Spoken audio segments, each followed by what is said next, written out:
আসসালামু আলাইকুম রহমতুল্লাহ। আজকে খালাপুর শাহিদগাঁ জামে মসজিদর ডালাই কাজ শুরু হয়েছে।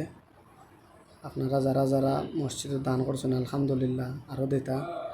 আর যারা যারা দিবা সবর সহযোগিতা চাইলাম আমরা, ইনশাল্লাহ সবাই সাহায্য সহযোগিতা করবা। আল্লাহর ঘর মসজিদও দান সদকা করলে 170 আল্লাহ দিবা।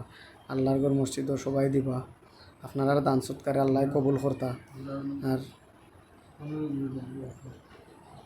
আর সবার প্রতি অনুরোধ রইল, বিশেষ করিয়া প্রবাসী ভাই যারা আছেন এরও একটু দেখবা দিবা। আপনার সাহায্য সহযোগিতায় আল্লাহর ঘর মসজিদের খাম ইনশাল্লাহ পুনর্নির্মাণ হয়ে যাইব। খালাপুর বাজারও মসজিদটা অবস্থিত, খালাপুর বাজারের মাঝে। আপনারা সবাই আপনারা সাহায্য সহযোগিতা করবা ইনশাল্লাহ। আপনারা দান বিফলে যাইতো নাই ইনশাল্লাহ। বালা বালা কিচ্ছু হইব। আল্লাহ আপনার যা দিবা। সবাই দোয়া করবা আর ভিডিওটা শেয়ার করে দিবা, যাতে আল্লাহর ঘর মসজিদের খাম আটকিত নাই। আপনারা শুধু একটু সাহায্য করুন। সবাই ভালো থাকবা। আসসালামু আলাইকুম।